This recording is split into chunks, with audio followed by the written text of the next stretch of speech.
They asked her to show her ticket. Calmly, politely. But when two white security guards flanked her row and told her to stand up, Naomi Walker knew it wasn't about paperwork. The murmurs began. Phones came out. Eyes stared. Is she in the wrong seat? Did she sneak in? Naomi didn't speak. She stood.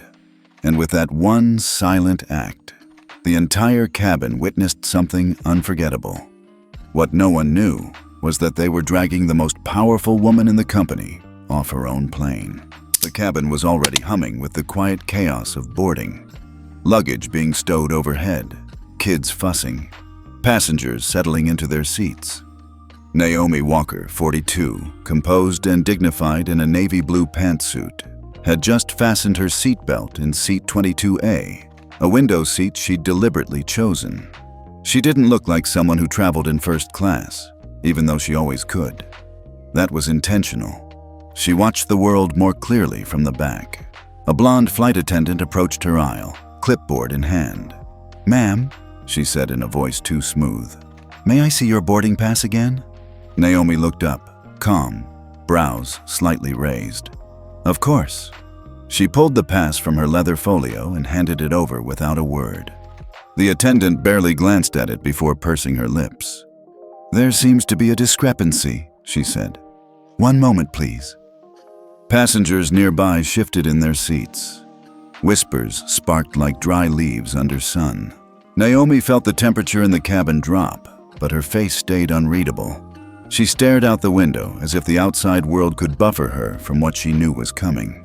Moments later, two men boarded the plane, security guards, both white, wearing LAX badges. One of them, taller, with a shaved head and forearms like bricks, stood beside row 22 and looked directly at her. "Ma'am, please step off the plane." The murmurs turned into murmurs with shape. "What's going on? Did she do something? I think she's in the wrong seat." "I have a valid ticket," Naomi said evenly, as she held it out again. "We've received a crew report that you are acting suspiciously," the other officer replied. No raised voice, no aggression, just cold, clinical finality. Naomi held their gaze for a moment longer than necessary. Then, in one smooth motion, she unbuckled her seatbelt, picked up her briefcase, and rose. Her movements were precise, controlled, almost too calm. It unsettled the row behind her more than if she had shouted. Someone a few rows up was already recording. Someone else whispered too loudly, "She looks familiar. Is she on the no-fly list?" Jessica Caldwell, the flight attendant, took a half step back as Naomi turned to her, eyes resting momentarily on her badge. There was no hate in Naomi's gaze, no pleading either, only that sharp, bone-deep recognition that told Jessica, somewhere in her gut, she had made a mistake. But the wheels were in motion. "Right this way," Officer Brent said, gesturing toward the front. Naomi moved forward, her heels soft against the rubber floor. She didn't speak, didn't protest, didn't demand. And as she passed each row, the weight of the stairs stacked on her shoulders like bricks. Her silence screamed. By the time she stepped off the plane, 5 separate passengers had filmed the event from different angles. A woman in 21C muttered, "It's always the quiet ones." As Naomi exited the cabin, the gate agent barely looked up. A few minutes later, a new passenger was ushered into seat 22A. A man, white, in khakis and a golf cap. No one asked to see his boarding pass. Down in the terminal, Naomi walked with purpose but without speed. The fluorescent lights made everything look overly sterile. Her phone buzzed, but she ignored it. She wasn't angry. Not yet. Her expression remained composed, as if she were still trying to determine if this had really happened, or if she was simply watching a rerun of an old scene, one she had lived through too many times before. At the far end of the concourse, she finally paused. She didn't sit. She didn't sigh. She just opened her leather folio again, pulled out her ticket, and read it. Then she folded it with care and placed it back inside. Her hand trembled, not from weakness, but restraint. There was so much she could do right now. One call, one message, One flash of a badge or title or document. But Naomi Walker didn't do things that way. Not anymore. Later, in the back seat of a regular yellow taxi, not a limo, not a black car, Naomi stared out at the nighttime blur of Los Angeles. Her phone buzzed again. This time she answered. "Rachel," she said, "you're off the flight?" The voice on the other end was clipped, tense. "Yes. Do you want me to?" "No." Naomi's voice was cool. "No one moves. Not yet." There was silence. Then, quietly, "What happened?" Naomi took a breath. "The usual. Wrong skin. Right seat." "I'm so sorry." "I know." Another pause. Then Rachel asked, "Naomi, do you want me to start the file?" Naomi's lips pressed together. Then, "Yes, but don't send anything yet. We wait." "For how long?" "Until they start pretending they didn't know." Rachel didn't ask anything more. She knew this rhythm. Naomi always moved like a tide, still and silent, until she pulled the entire shore with her. The call ended. Naomi leaned her head back. The lights outside turned from gold to red to blue. None of them stopped her from thinking, how many times is enough? She looked at her hand. The faint marks from Officer Brent's grip were already fading. The bruise would come later. So would the storm. The hotel room was quiet. Too quiet. The kind of silence that settles in after something has cracked but not yet shattered. Naomi Walker stepped inside without turning on the lights. The automatic hush of the door behind her felt like a seal being pressed. She dropped her briefcase on the desk, her movements still deliberate, still precise, and peeled off her blazer like someone shedding a layer of unwanted memory. Outside the window, downtown Los Angeles glowed in fragments. Tower lights blinking, traffic weaving like veins under glass. Naomi didn't look at it. She walked straight to the minibar, pulled out a bottle of still water, cracked the cap, and drank without sitting down. Then, finally, she reached into her briefcase and pulled out the envelope. Matte black. No markings. Thick enough to feel important. The kind of envelope that didn't hold apologies, only leverage. She sat down and placed it on the desk in front of her like it might detonate. Naomi stared at it for a moment before breaking the seal. Inside were only 2 items. A letter of identification, bearing her name and official capacity as chairwoman of Aurora Capital, and a legal summary of the firm's investments, including a controlling 14% stake in Global Sky Airlines. Her name wasn't on the airline's board. That was by design. But Aurora's influence was no secret in certain rooms. With one fax, one email, she could summon meetings that made CEOs tremble. She could freeze budgets, trigger leadership reshuffles, strip away entire divisions with one memo, and Global Sky was no exception. She read the letter once, twice, then folded it and slid it back into the envelope. Unused. There was a time she would have sent it instantly, but not tonight. Naomi picked up her phone. One message was already waiting from Rachel. "Rachel, ready when you are, I can leak if needed." Naomi sighed through her nose, typed slowly, and sent, "Naomi." No press, no reaction. Another pause. Then, "Rachel, are you sure? This is textbook discrimination." Naomi stared at the screen, then typed, "Naomi, I'm not here for textbook justice." The envelope stayed on the desk like a loaded gun. Naomi stood and walked toward the window. She pulled the curtain back halfway. Below, headlights floated like fireflies in tight lanes. She wondered how many people down there were thinking about her tonight. Probably none. That was the power of silence. It made others speak first. She remembered another night, years ago in Boston. Same cold lighting, same envelope, different name at the top of the letter. She'd used it back then. The fallout had taken years to repair. Now, older, sharper, and far less forgiving, she understood the game better. This wasn't about bruised feelings or reputations. This was about systems. And systems didn't fall with outrage. They fell with exposure. Somewhere in the hotel, a news channel was playing. Naomi could hear it faintly through the walls. A story about a social media clip gaining traction. A woman being escorted off a plane. A familiar row number. A shaky voice saying, "I think she didn't even argue." She turned off her phone's ringer. She didn't want to hear her name on the air. Not yet. By midnight, Rachel had sent her 3 more messages. One asking for permission to submit the incident report to Aurora's legal team. One linking a trending hashtag, #who was in 22A. And one, a simple, clipped sentence. "Rachel, they're already spinning it." Naomi read that one 3 times.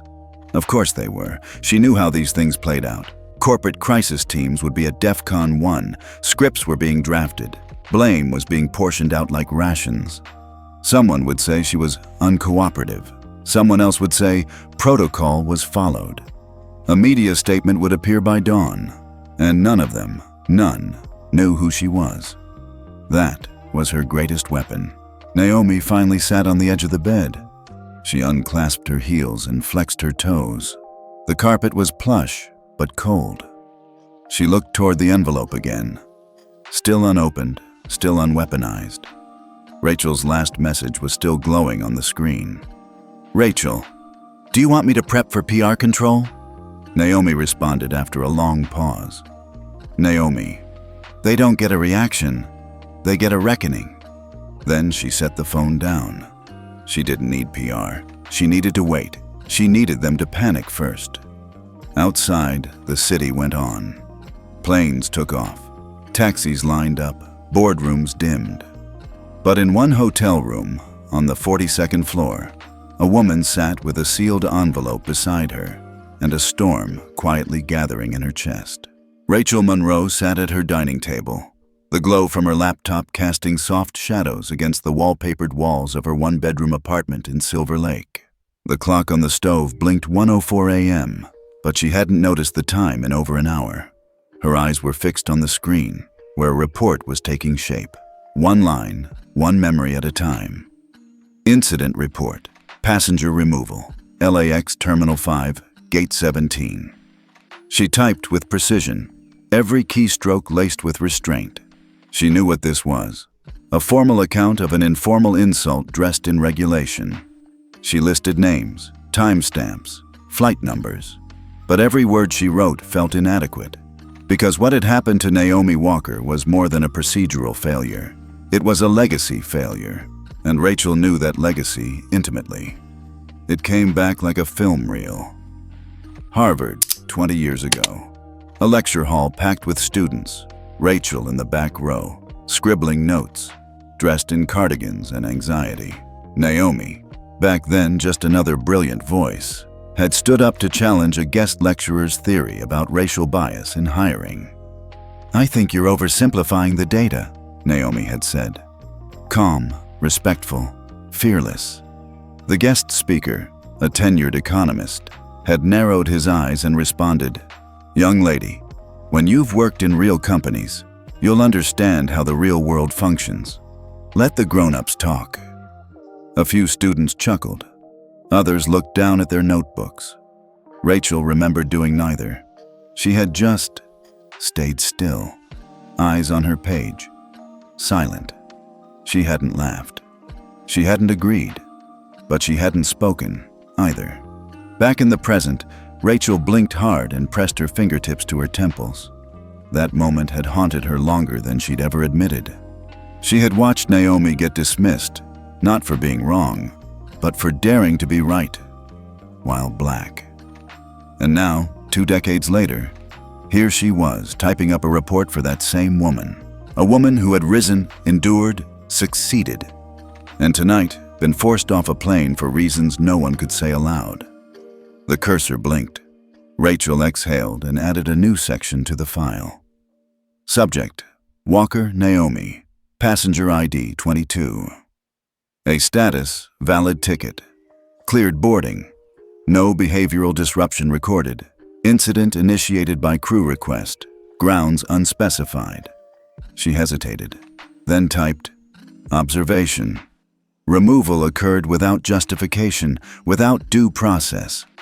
Likely cause, perceived threat rooted in unconscious bias. Her finger hovered over the backspace key, then dropped. She let the line stand. The apartment was dead quiet, save for the occasional car passing by outside. Rachel stood up and went to the kitchen, poured herself a glass of water, and leaned on the counter. Her reflection in the microwave door stared back at her. Pale face, tired eyes, hair messily pinned back. She looked like someone living in someone else's shadow, and maybe she was. Rachel had spent the past 6 years as Naomi's executive assistant. Everyone thought it was a prestigious position, and it was. But beneath the scheduling, travel, and NDAs, there was something deeper. Rachel had never said it aloud, but she had always felt she was there to make up for that moment in Harvard.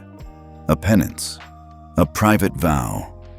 When Naomi had offered her the job, Rachel had been stunned. "You remember me?" she had asked, voice trembling. Naomi had simply replied, "I remember everything." But she'd hired her anyway. No lectures, no judgment, just a second chance. Rachel returned to her laptop and resumed typing. She attached the security footage timestamp from Naomi's boarding, found the seat map, labeled documents. She was precise, methodical, but her hands shook more than usual. Halfway through the data entry, her vision blurred.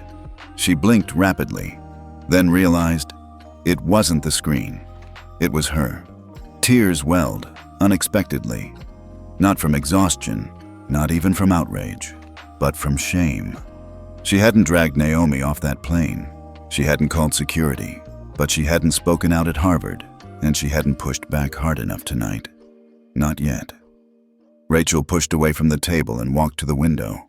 The city stretched below her, scattered lights, half sleeping. She pressed her forehead against the cool glass. The thought hit her. What if Naomi's silence wasn't strategy? What if it was exhaustion? What if Naomi didn't choose silence this time, but simply couldn't bring herself to speak anymore? Rachel's stomach turned. She went back to the table, picked up her phone, and typed, "Rachel, what do you want me to do next?" The reply came back after 2 minutes. "Naomi, finish the report. Nothing leaves your hands yet." Rachel swallowed hard. She typed back, "Rachel, you sure? I can brief legal, discreetly." The response was short. "Naomi, no briefings. We let them tell on themselves first." Rachel stared at that line for a long time, then added one more paragraph to the report. "Final note. Subject exhibited no resistance. Complied silently. No aggression, no disruption." Her restraint magnified the indignity of the act. She paused, then typed, "It is my personal opinion that this removal was a failure of perception, not protocol. The moment demanded courage. It received compliance, but it should have received protection." She saved the document. Then, quietly, she wept. By sunrise, the video had already crossed 2 million views. Grainy footage, 38 seconds, shot vertically. Naomi Walker being escorted off a plane by 2 uniformed white men. No screaming, no resisting, just silence. Her composure was unsettling to some, admirable to others. The caption read simply, "This happened on Flight 482, Seat 22A, no explanation given." By noon, it had gone global. Twitter was a wildfire. Justice 422A, flying while black / Naomi Walker, Seat 22A. At first, the responses were furious, unified, and laser-focused on the obvious, racial profiling. She didn't raise her voice. She had a ticket. Why was she dragged out? They saw a black woman in the wrong part of the plane and assumed she didn't belong. Classic, disgusting, predictable. This is why we still need cameras on everything. News anchors latched onto the narrative like sharks smelling blood. Morning shows played the footage on repeat. Analysts debated over airline policies. Former flight attendants weighed in. Civil rights lawyers began tweeting threads dissecting aviation law. Global Sky Airlines issued a vague, templated response. "We are aware of the incident and are conducting an internal review. We take customer experience seriously. But as hours passed, and as Naomi remained completely silent, the narrative began to shift. By late afternoon, the internet turned curious, then skeptical. Why hasn't she said anything yet? If I were her, I'd be everywhere. News, interviews, lawsuits. Something feels off. Who is this woman, really? Wait, she's not going to speak? Why? The absence of a statement created a vacuum, and the vacuum invited noise. Speculation filled the void. Was she being paid off? Was she hiding something? Was she overreacting by underreacting? By 6:00 p.m., the first think piece landed online.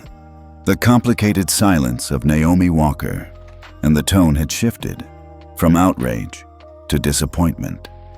We rallied behind her. Where is she now? How can you be a symbol if you won't speak? Silence doesn't change systems, action does. The irony was painful. In less than 24 hours, the victim had become the subject of suspicion. Inside her hotel suite, Naomi watched none of it. The television was off. Her phone was on Do Not Disturb. She stood by the window, arms folded, watching the sky darken in slow motion. She knew what the world was doing. She had seen it happen before. The pendulum always swung, from sympathy to scrutiny, from victimhood to responsibility. The public didn't want just pain. It wanted performance. She'd seen too many headlines turn too quickly. The thirst for catharsis mutated into demand for action, for confession, for blood. But she wouldn't give them that. Not yet. Rachel, on the other hand, was watching the storm unfold in real time. Her phone buzzed non-stop with pings, mentions, media inquiries. Journalists she hadn't spoken to in years were reaching out, offering airtime, exclusive interviews. Even her old roommate from college sent a DM. "Is this your Naomi Walker? Holy crap. What's happening?" Rachel kept refreshing the feed. Every new post cut deeper. People who had been screaming, "Protect black women," just 12 hours ago were now saying things like, "She's making us look weak. She should have said something already. We can't defend silence forever." Rachel's fingers hovered over her keyboard. She could leak the truth. She could post a screenshot of the Aurora Capitol documents. She could reveal Naomi's title, her power, her choice not to use it. She could show the world that Naomi's silence wasn't cowardice. It was strategy. But she didn't, because Naomi had said, "We let them tell on themselves first." At 7:10 p.m., a reporter from the New York Times sent a formal request for comment. At 7:22 p.m., Naomi replied with a single sentence. "I have no comment at this time." No more, no less. By nightfall, the frustration online turned bitter.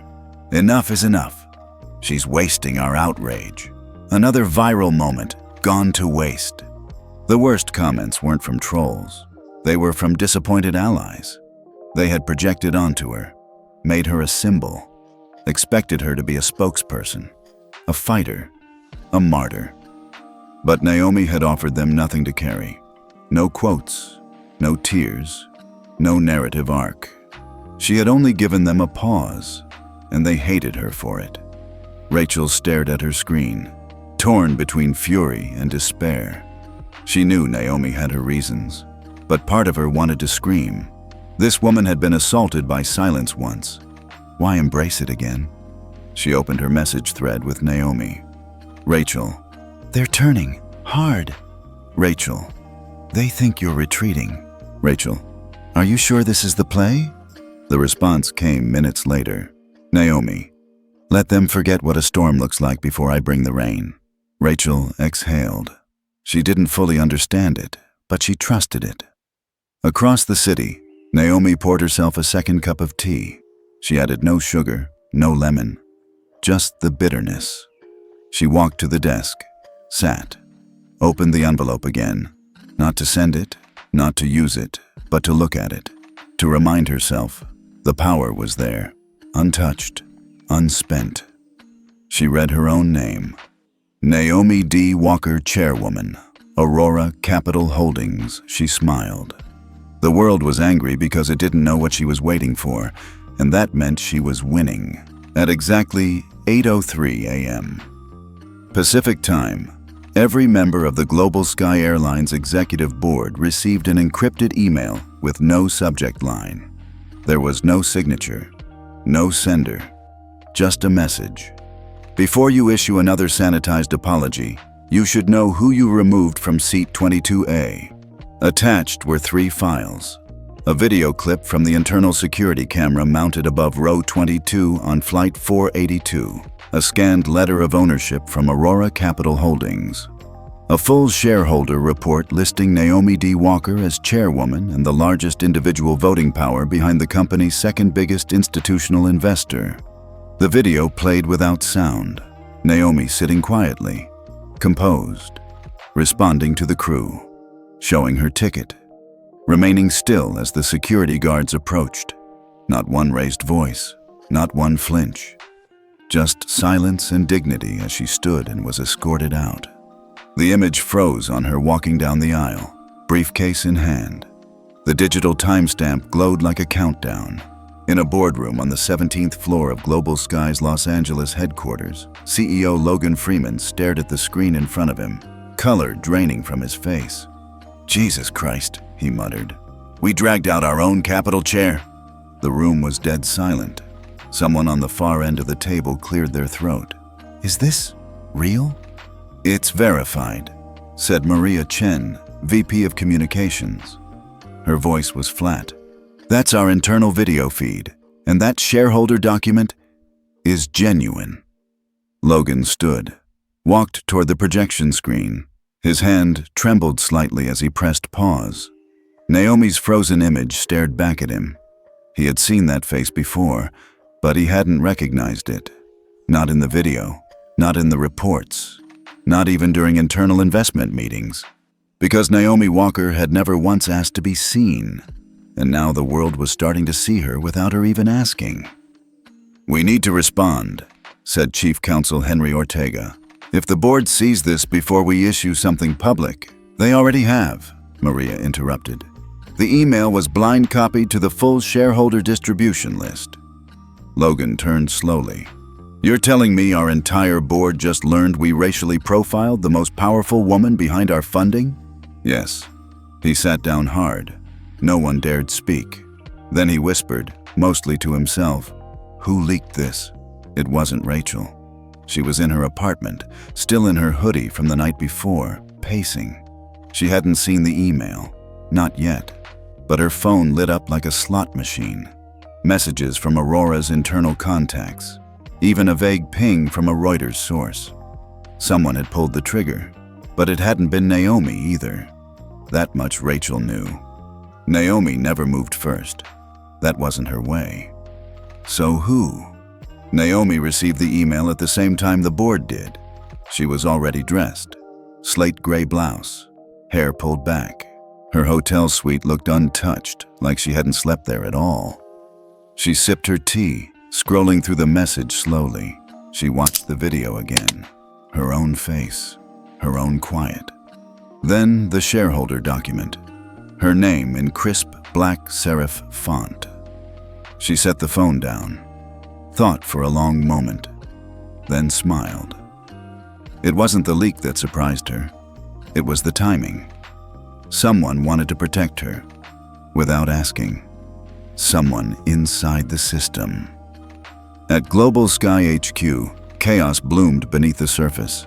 Departments were scrambling. PR was drafting a second statement. Legal was pushing for closed-door damage control. Risk assessment ran algorithms to calculate fallout. But none of that could prepare them for the question hanging in the air. What happens when your greatest stakeholder is also your quietest threat? Logan finally broke the silence. "We need to reach out to her, privately. Offer an apology?" Maria's voice sharpened. "You want to apologize now, after she didn't even reveal herself?" "We didn't know," Logan argued. "She never told us." "That's the point," said Henry quietly. "She didn't need to. We treated her the way we treat everyone we think has no power. And now that we know who she is, we're scrambling." Maria folded her arms. "So what are you suggesting?" Logan swallowed hard. "Damage control, personal outreach, Get her on the phone. Make it right." Someone at the end of the table spoke up for the first time. "She's not answering anyone. Not press, not legal, not even her own people." More silence. Then Maria said, "Maybe she doesn't want us to fix this. Maybe she wants to watch us twist." That afternoon, a second video went viral. This one was shorter, just 12 seconds. Someone had filmed the boardroom screen showing the footage of Naomi walking off the plane, overlaid with a breaking news chyron. Naomi Walker, largest shareholder behind Global Sky, removed from flight without cause. The public exploded again, but this time, the tone was different. This time, there was awe. She never even told them. She didn't name drop, didn't flash a title, just let it happen. That's terrifying and brilliant. She played the whole system in silence. Is this a protest or a corporate takedown? The narrative had shifted again, not toward Naomi the victim, but toward Naomi the strategist. Meanwhile, Rachel finally received the forwarded email. She read it 3 times. She sat in stunned silence, then typed a message to Naomi. "Rachel, you didn't leak it, did you?" Rachel, "Someone did it from inside. Someone in Global Sky." Naomi replied with only 3 words. "Naomi, let them wonder." Back in the boardroom, Logan stared out the window. "What's our move?" someone asked him.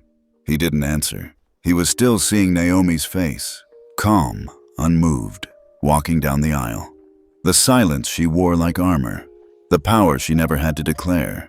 And in that moment he realized they hadn't just removed her from a flight. They'd invited her into the spotlight, and now the spotlight was hers to aim.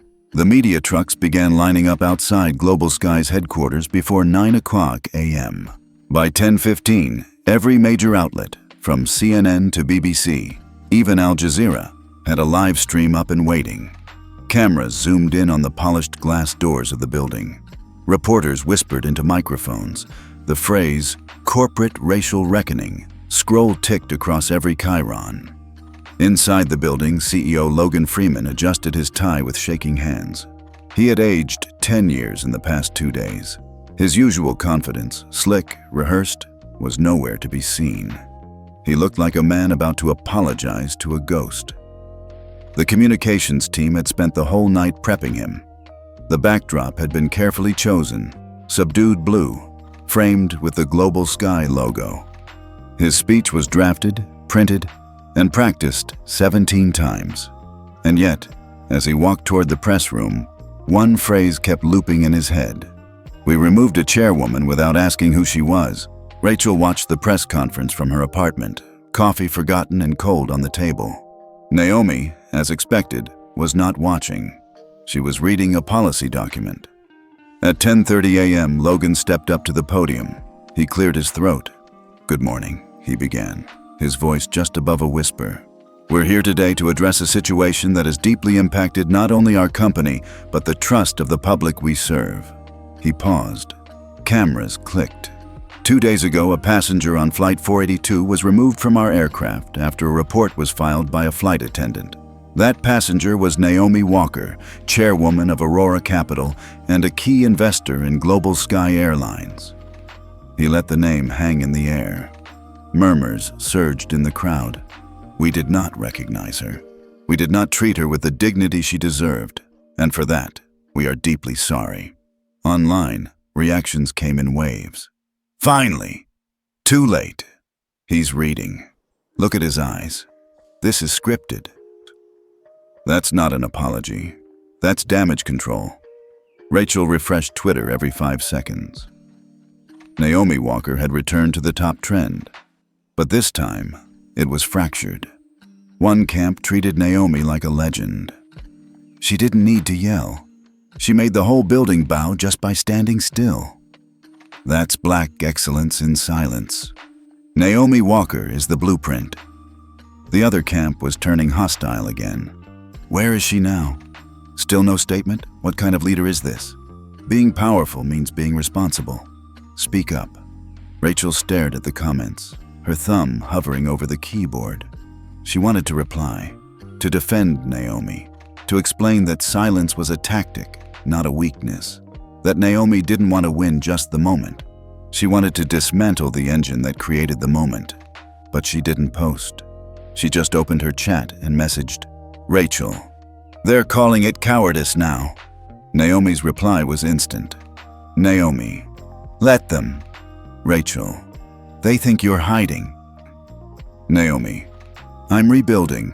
Rachel, "Shouldn't we say something?" A pause. Then Naomi replied, "Naomi, we speak not with words, but with systems."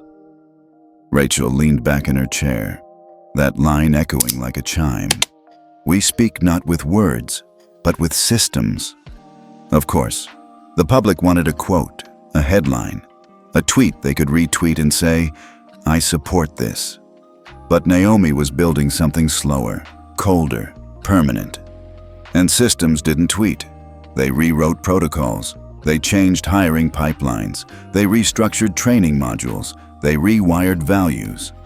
Rachel looked at the policy Naomi had been editing. Her edits were surgical. Sections highlighted in red. Accountability. Decentralized escalation chains. Third-party reporting for racial grievances. Naomi wasn't trying to win against Global Sky. She was trying to fix it by making it remake itself. At the press conference, Logan's statement ended. The room was tense. A reporter raised her hand. "Has Ms. Walker responded to the company directly?" Logan hesitated. "We have not received a response at this time." Another question. "What are you doing beyond apologizing?" Logan looked off script now. We're reviewing all our procedures. We'll be working with diversity consultants." But he didn't finish the thought. The press conference was over in less than 12 minutes. The silence left behind was deafening. Back in her hotel room, Naomi watched the press clips. Not in real time, but hours later, through closed captions. She muted the sound. She didn't need it. She had seen this performance before.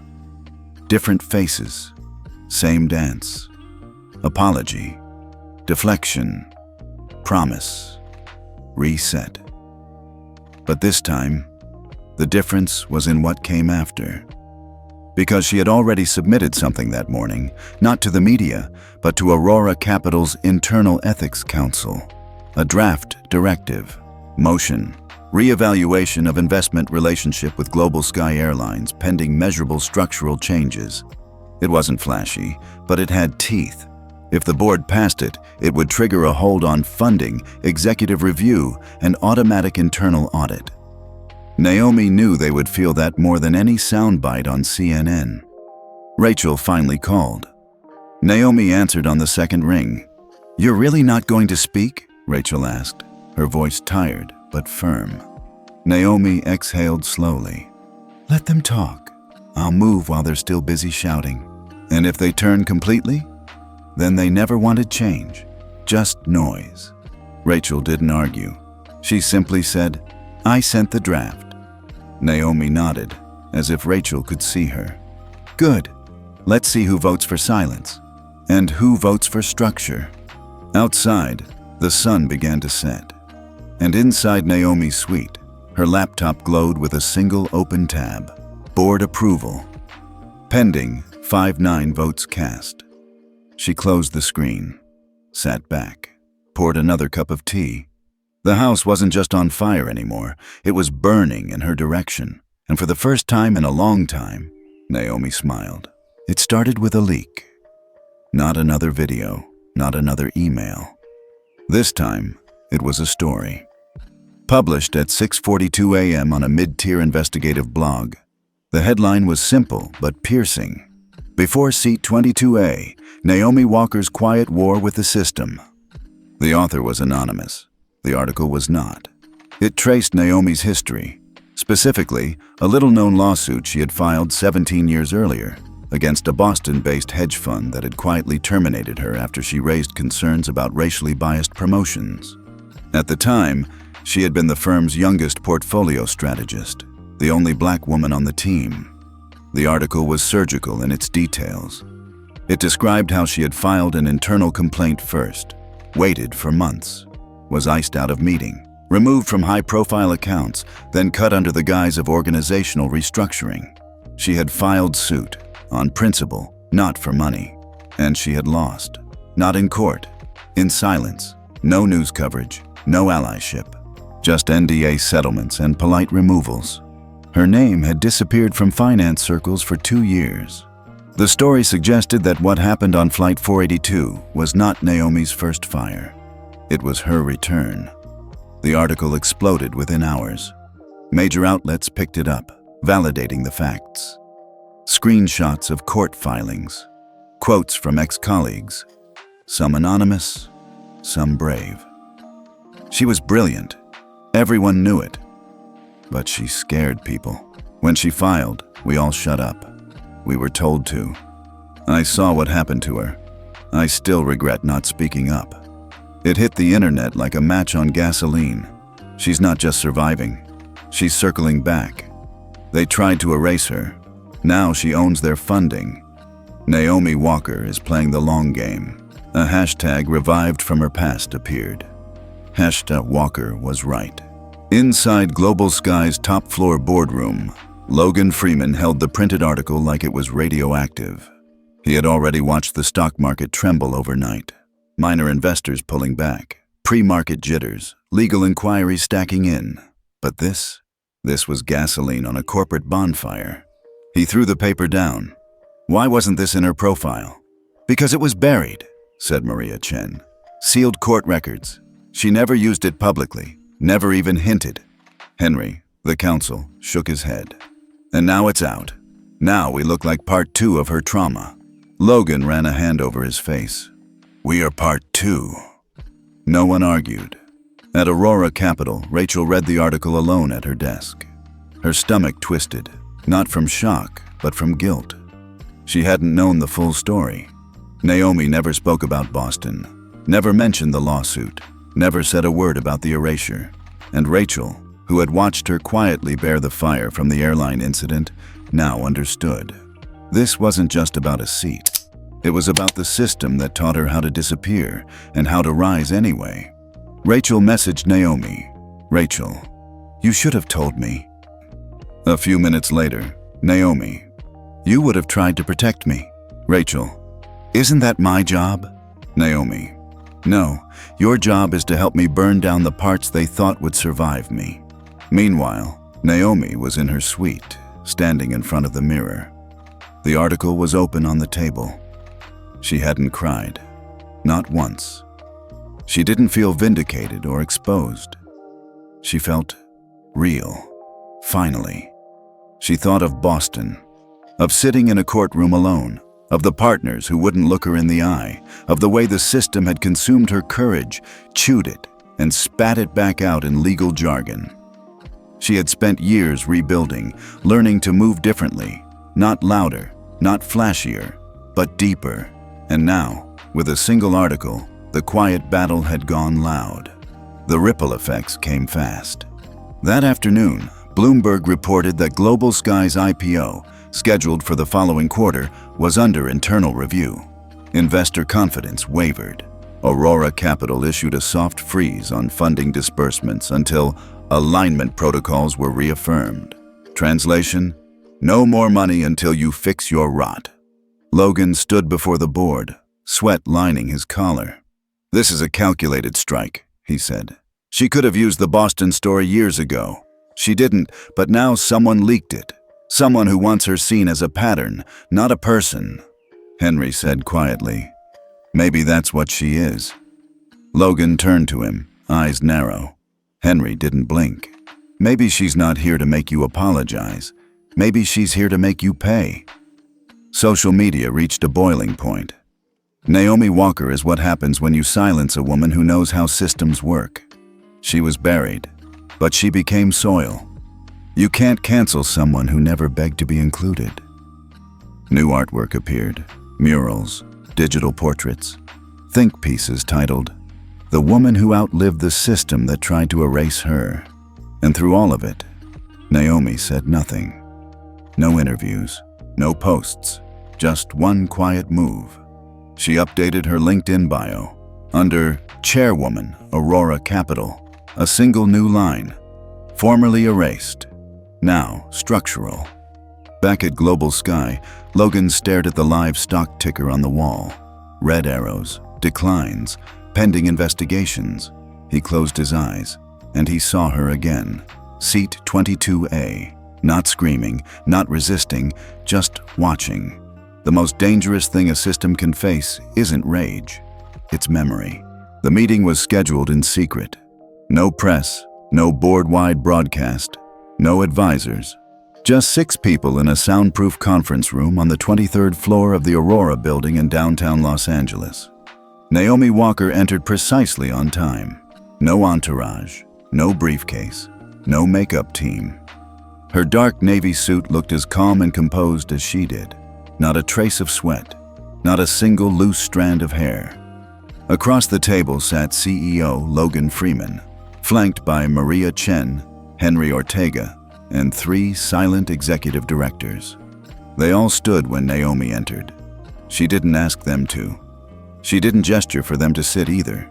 She took the only available chair, directly across from Logan. And then, silence. 10 seconds. 20. Naomi folded her hands. Her gaze was sharp, but not cruel. Finally, Logan spoke. "Ms. Walker, I want to thank you for agreeing to—" Naomi held up a hand. He stopped mid-sentence. "You're not here to thank me," she said quietly. "You're here to listen." The tension thickened instantly. Maria looked down at her tablet. Henry stared ahead. Logan cleared his throat. "Of course, we want to apologize." Naomi tilted her head. "Do you think I came here for an apology?" No, I just—" He hesitated. "We want to fix what happened." Naomi's voice remained flat. "Fix what?" The question hung in the air, unanswered, because they all knew. It wasn't about what happened. It was about why it happened so easily. Naomi pulled out a single folder and slid it across the table. "This is what you'll read." Maria reached for it first, her hand almost trembling. Inside was a 24-page document, dense but readable. The title on the first page was printed in bold: Operational Reformation Framework, Ethics, Equity, Endurance.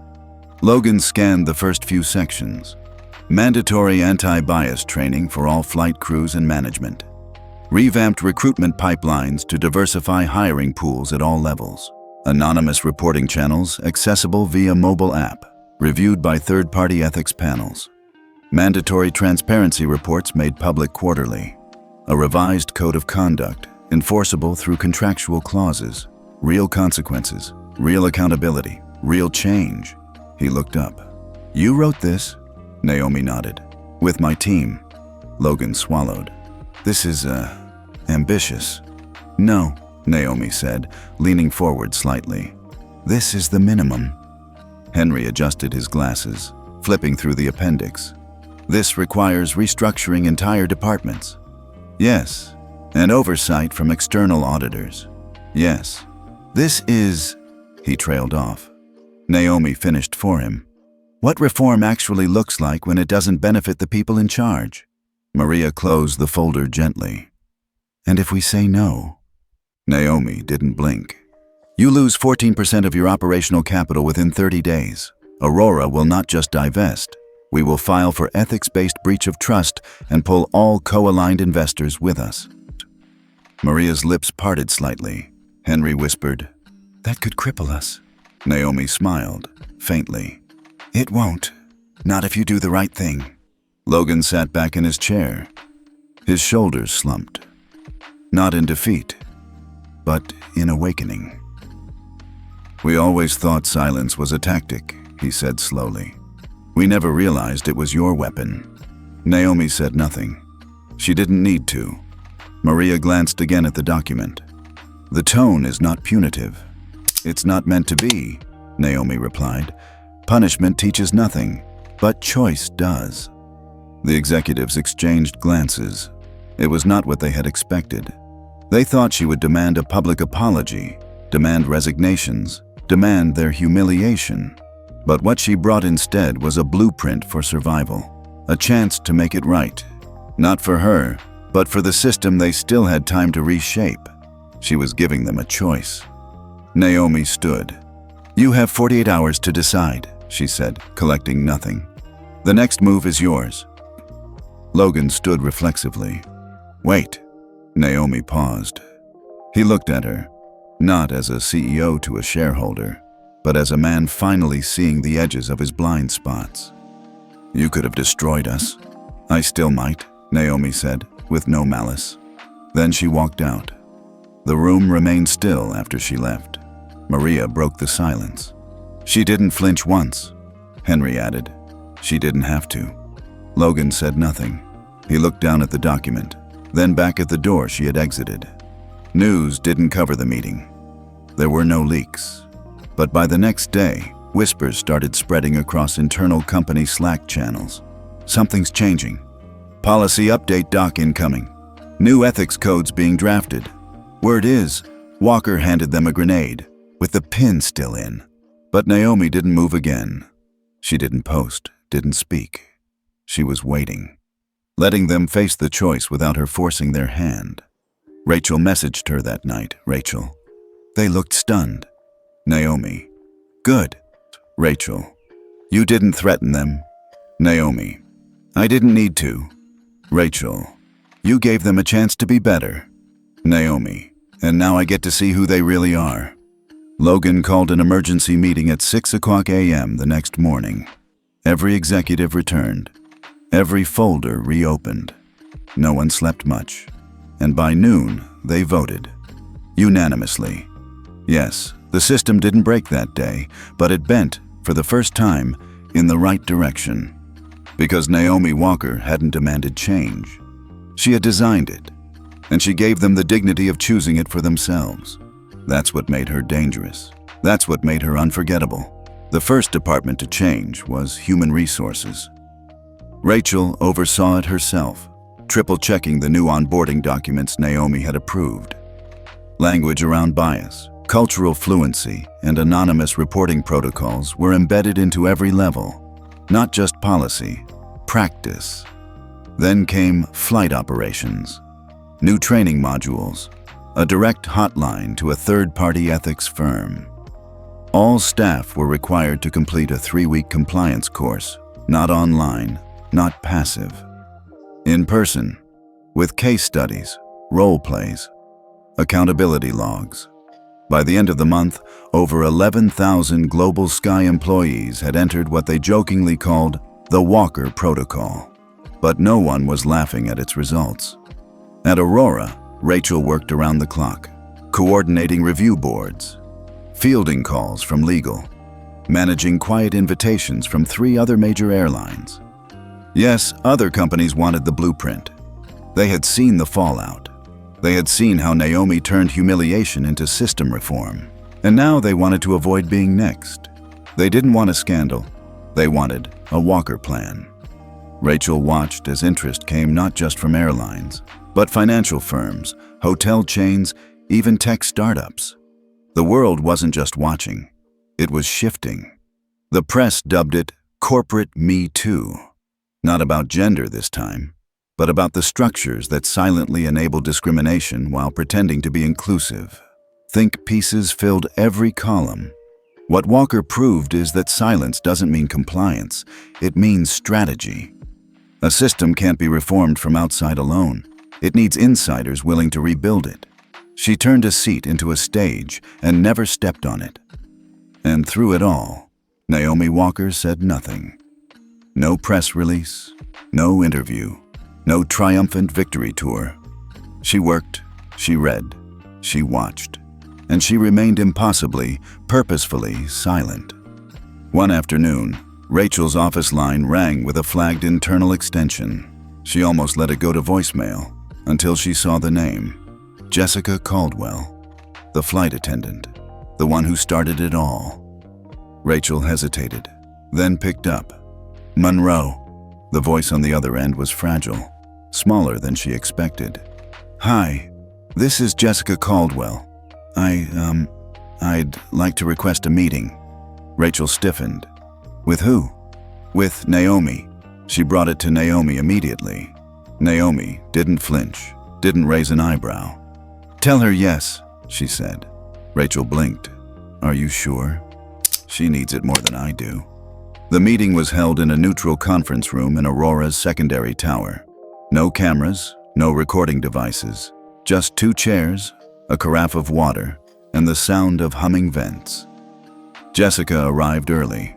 She looked older than before, or maybe just more aware. She wore civilian clothes, no badge, no pride in her posture. Naomi entered precisely on time. She didn't offer her hand. Jessica didn't try to shake it. They both sat. Silence stretched for a moment. Then Jessica spoke. I came because I needed to understand. Naomi waited. I've read everything. I've gone through the new training. I've even been helping teach parts of it. Her voice cracked. But I still don't know why I made that call, that day. Why I didn't just double-check, or ask again, or stop to think. Naomi's eyes didn't soften, but they didn't harden either. You want me to explain your own actions to you? She asked, calm as stone. Jessica flinched. No, I guess I just want to face them. Naomi leaned back slightly. You saw someone who didn't look like the kind of person who flies quietly, who sits in business wear without speaking, who doesn't try to take up space, but doesn't disappear either. Jessica swallowed. Yes, Naomi continued. You were trained to be efficient, to prioritize comfort over confrontation, and somewhere in that process, you learned that certain people made others uncomfortable just by existing. Jessica's eyes brimmed. I didn't mean. I know, Naomi said, still calm. That's the problem. Jessica cried. Not performative sobbing, not defensive tears, just quiet, broken understanding. I didn't come to apologize, she said eventually. I came to ask how to be better. Naomi sat still for a long time. Then she finally said, use your story. Teach with it. Don't hide from the mistake. Show it. Let people hate you for it. Let them forgive you for it. Let it become something. Jessica nodded. Thank you. Naomi stood. The meeting was over, but before she left, she said, I'm not your closure. I'm just your start. Then she walked out. Rachel was waiting outside. She looked up. How'd it go? Naomi shrugged. She's ready to learn. Rachel tilted her head. And you're okay being her teacher? Naomi gave a rare thin smile. No, but I'll let the system I built teach her instead. The next day, Global Sky posted an internal video for all staff. Jessica Caldwell stood on screen. No makeup, no uniform. She told the story of Flight 482, her part in it, her failure, her ignorance, and how the system that had trained her also taught her to unlearn. She ended with a line that made Rachel pause the screen and catch her breath. I didn't just fail Naomi Walker. I failed every passenger I ever saw as a problem before a person, and now I'm choosing to never do that again. Naomi watched it too. She didn't smile. She didn't cry. She simply nodded once, closed her laptop, and went back to work. The video went live at 9:00 a.m. sharp. Global Sky's internal platform had never seen that kind of traffic. Within the first 30 minutes, over 8,000 employees watched the footage of Jessica Caldwell sitting in front of a gray wall, her hands folded tightly in her lap, eyes red but clear. She began with no script. I was the flight attendant on Flight 482, she said, voice soft, almost breaking. I was the one who reported Naomi Walker. She didn't say chairwoman. She didn't say victim. Just Naomi Walker, the woman she had once considered a potential disruption. Jessica explained what she had seen. A woman sitting silently in seat 22A, dressed professionally, not causing any trouble. But somehow, that quiet had seemed unusual, out of place. And in her moment of discomfort, she called security. She didn't raise her voice. She didn't scream. But she made a decision that triggered everything. I didn't think I was doing something wrong, she said, blinking hard. But I didn't stop to think hard enough about what was actually happening. At the end of the clip, Jessica said the words most people expected. "I'm sorry." But what followed wasn't expected. She looked straight into the camera and added, "I know sorry isn't enough. I'm not asking for forgiveness. I'm asking to be held accountable." The video stopped. No music, no corporate watermark, no emotional manipulation, just silence. And then a line of text appeared on screen. Accountability is not a press release, it's a process. Inside Aurora Capital's private briefing room, Naomi sat across from Rachel, watching the final seconds play out on a monitor. Rachel glanced sideways. "Well?" Naomi didn't blink. It was honest. "Do you forgive her?" Naomi looked away. "That's not mine to give." The next day, Jessica requested a second meeting. Not to redo the first, not to cry again, but to speak plainly. It was granted. Same room, same chairs. This time, Naomi entered first. Jessica walked in slowly, visibly calmer, but still carrying something in her posture. Weight, perhaps, or consequence. She sat without invitation, then quietly asked, "Did you see it?" Naomi nodded once. Jessica swallowed. "I meant every word." Naomi didn't answer right away. She reached for the glass of water in front of her, took a slow sip, and set it down.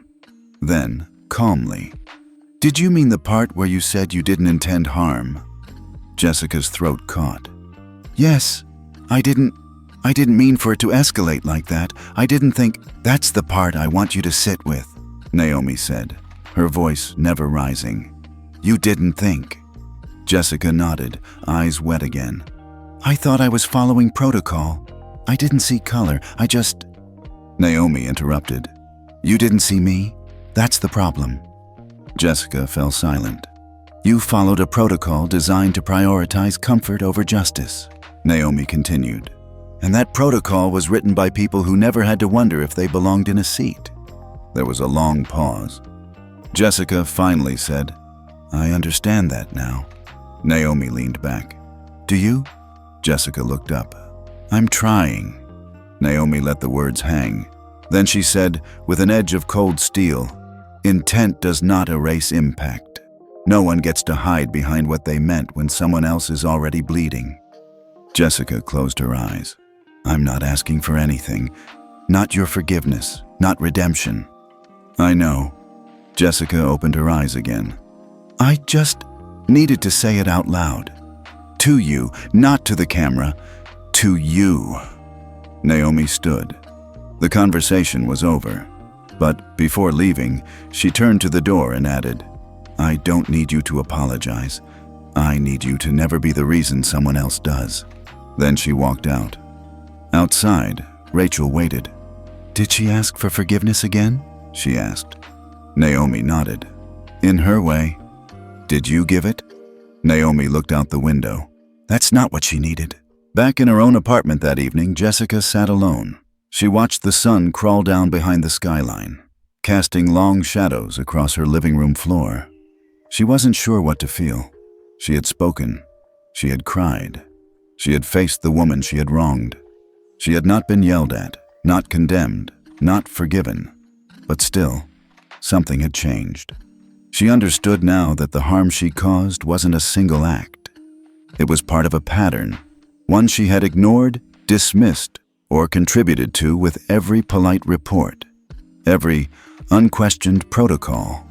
She didn't get closure, but maybe that was the point.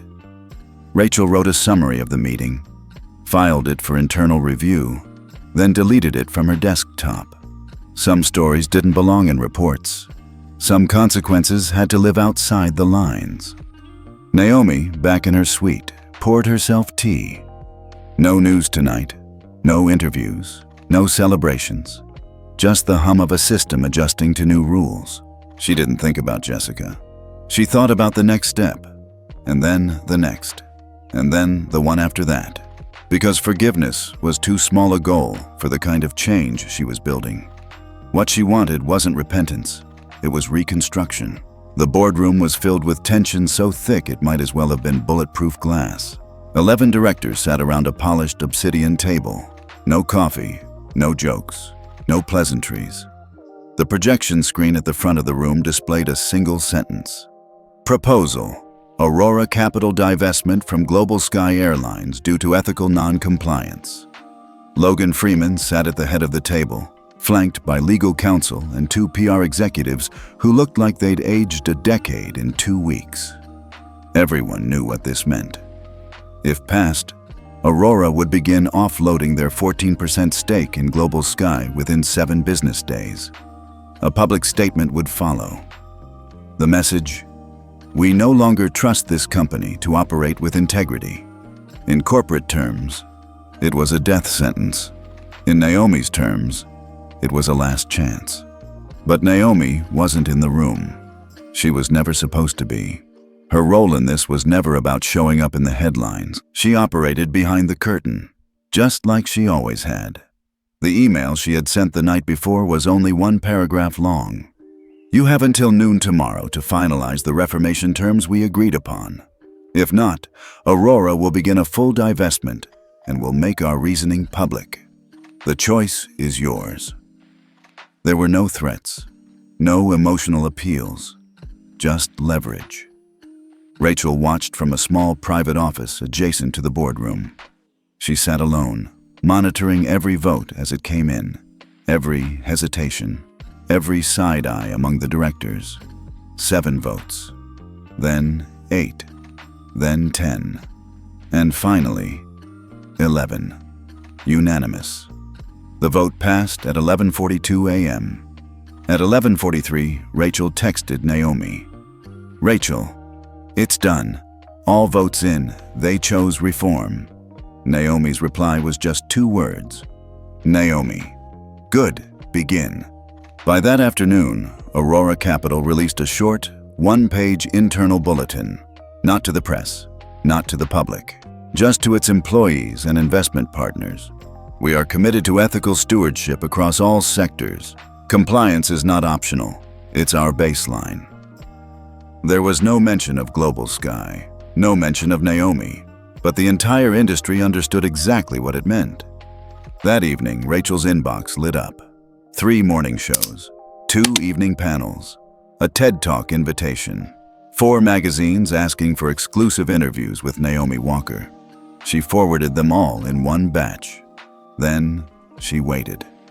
Naomi called her an hour later. Delete them, she said. All of them? Rachel asked, though she already knew. Naomi didn't sigh, didn't sound weary, just clear. I'm not here for applause. Logan's office phone rang at 7:18 p.m. He stared at the caller ID for a long moment before picking up. Naomi's voice was steady, low, controlled. I heard you voted yes. He cleared his throat. We did. Then hold yourselves to it. We will. You'll be reviewed quarterly. Any breach of policy, and Aurora walks. I understand. Another pause. Then Logan said, you could own this narrative, Naomi. You could be the face of change.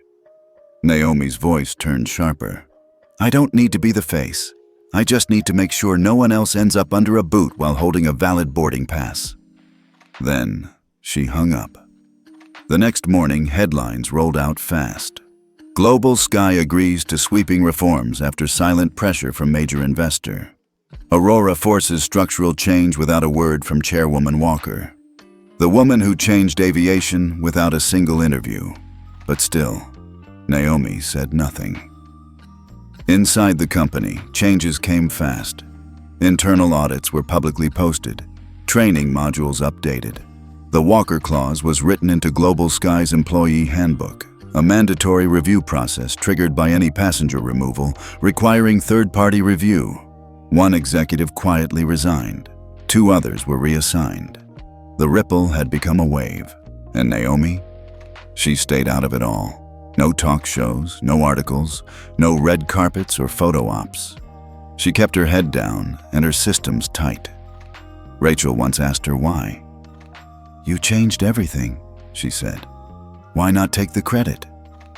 Naomi stared out the window for a long moment, then answered, because if I become the hero, they get to forget the harm. Rachel didn't respond. She just nodded.